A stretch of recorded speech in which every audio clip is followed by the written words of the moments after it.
Quand je me refais la série et que j'apprécie le salon de Monica avec son long canapé ici, son beau fauteuil, la grande table basse, eh ben, je ne peux pas rester impassible face à la stupidité de cette porte qui a été placée, regardez ça, pile dans l'axe du salon.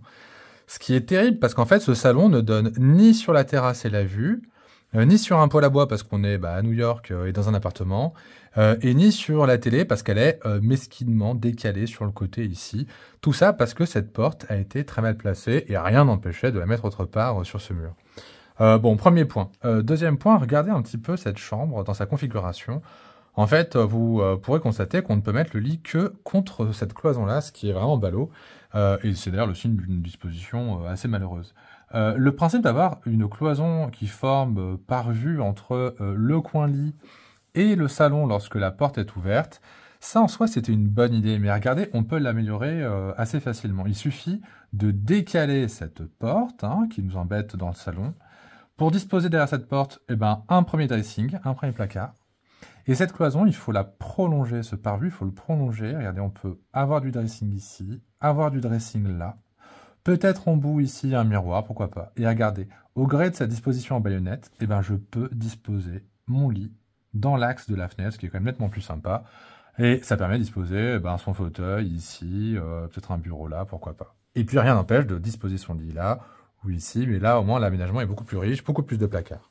Et le lit est vraiment intimisé par rapport au salon, on peut discuter ici, sans trop craindre, surtout si on remet une deuxième porte ici, sans trop craindre d'être gêné par le bruit. Que dire d'autre? La salle de bain, tiens. Bon, le toilette dans la salle de bain, aux États-Unis, c'est systématique, alors je vais pas débattre là-dessus. Je reste néanmoins assez surpris par la proximité de ce toilette avec la pièce de vie, on a juste la porte. Ça, c'est quand même pas très heureux, il vaut quand même mieux prévoir 2 portes entre un toilette et une pièce de vie.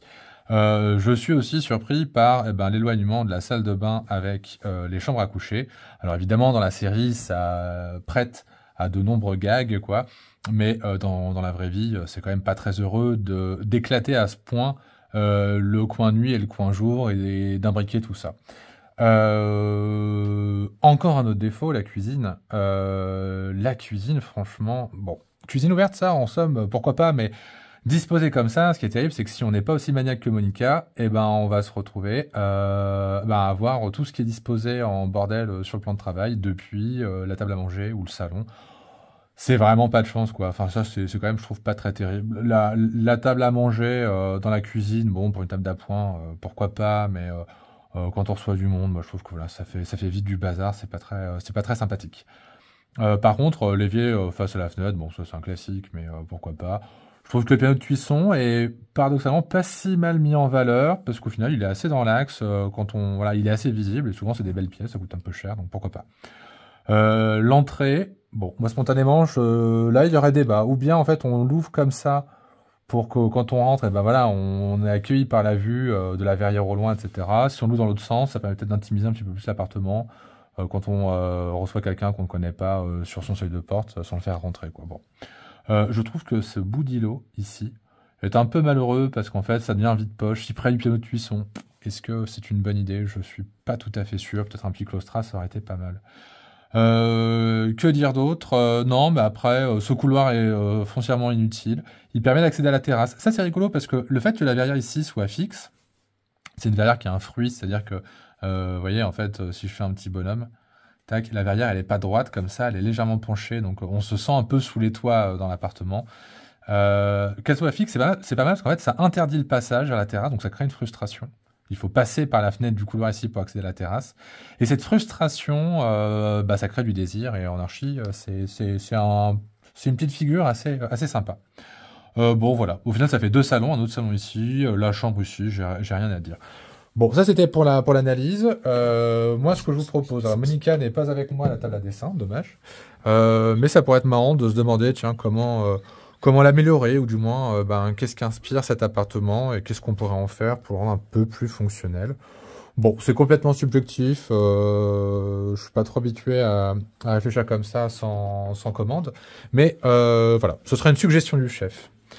Moi, je repartirais de ces chambres parce que ces chambres, elles font 21 mètres carrés chacune, un peu plus même de 21 mètres carrés chacune. Elles sont très grandes et je les trouve franchement mal foutues. Et moi, j'essaierai en fait de retirer la salle de bain de la cuisine pour l'agrandir et faire un truc un peu plus fonctionnel. Alors moi, je le ferai comme ça, là.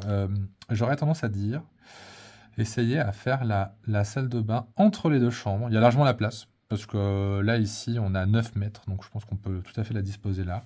Avec, peut-être si on négocie avec la copro, avec une bonne tarte aux pommes, on peut peut-être obtenir ici une petite fenêtre. Mettre la baignoire ici en îlot, ça veut dire que pour eux, faudrait qu'on ait 2 mètres quoi, pour la salle de bain. Avec peut-être des rideaux, ça pourrait être sympa de faire que la salle de bain soit pas dans un jus de salle de bain hygiéniste, quoi, mais peut-être voilà, avec des vrais rideaux, quoi, un truc un peu sympa. Bon. Le toilette, le lavabo, ok. Une fois qu'on a fait ça, on y accède donc par là. Peut-être le sèche-serviette aussi contre le mur. Et ben regardez, moi je crois que je viendrais disposer le meuble bibliothèque télévision ici. Je viendrais centrer la table basse, le fauteuil, plutôt que de faire dos à la vue, ce qui est un peu con, mais bon là c'était pour les besoins de la série. Hein. Faut évidemment le mettre de l'autre côté, avec là comme ça. Le canapé, voilà, centré sur la télé. Et moi je passerai comme ça, de part et d'autre. En fait, je viendrais tourner autour du meuble télé.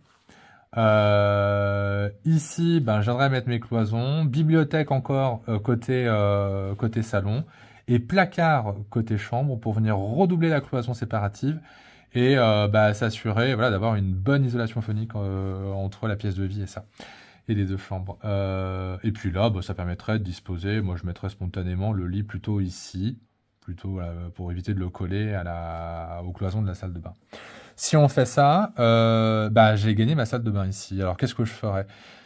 Je crois que j'en ferais une espèce d'arrière-cuisine, parce que les cuisines ouvertes, c'est très sympa, mais je trouve qu'il y a toujours des inconvénients, notamment voilà, lorsqu'on veut mettre du bazar, qu'on reçoit du monde et qu'on veut ranger très vite, ou le bruit du lave-vaisselle aussi dans le salon, c'est quand même pas terrible. Alors moi, je crois que ce que je ferais, pardon, c'est, vous voyez, hop, on garde la disposition, hop, j'ai plus d'encre, tiens, si c'est bon. Je garderai l'évier face à la fenêtre, c'est un grand classique, pourquoi pas. Et puis je ferai un îlot ici, je crois que la plaque de cuisson, je la mettrai là. Bon, les Américains, ils fonctionnent qu'avec des pianos, mais en appartement, la plaque de cuisson, ça a quand même du sens. Et puis je la ferai de sorte à ce qu'en fait, lorsque je cuisine, je peux avoir la vue sur le salon, la vue sur la verrière, la vue éventuellement sur la bibliothèque ou la télé. Et puis vous voyez, là je continuerai, là je cloisonnerai, et je ferai des placards avec peut-être un autre bout d'évier, lave-vaisselle, congélateur, cellier, etc. Que la petite fenêtre, ça peut être pas mal. Là, ici, je ferai un claustrat ou un truc dans le genre. Bon, pas bouger un claustrat, c'est peut-être un peu galvaudé. Ici, un vestiaire, vrai, quoi, avec une petite assise, un miroir, un vide-poche, voilà. Et puis, là, on n'a plus de table à manger. Alors, je la ferai ici. Je trouve que c'est un tel lieu que c'est con de faire juste un second salon. Moi, je ferai une banquette avec la table ici et puis des vrais fauteuils, quoi, pour avoir vraiment une table à manger assez chill. Et puis voilà, bon là on ferait une porte-fenêtre, ou on laisserait la fenêtre, mais enfin bon, ça c'est rigolo quand on a 20 ans. Le rangement, ma foi, pourquoi pas le garder. Ça fait 1m60, alors c'est difficile. Si vous avez une idée, tiens, je suis preneur. Peut-être une bulle pour le télétravail, si on laisse ouvert. Ça pourrait être marrant en fait de dire on laisse ouvert et on met le bureau ici avec le fauteuil pour avoir la vue comme ça sur la perspective. Si on mettait un miroir ou une belle plante ou quelque chose, ça pourrait peut-être faire un truc assez sympa. On peut sortir sur sa terrasse, fumer sa clope. À voir, à voir. Est-ce que j'ai tout fait là? Ouais, voilà.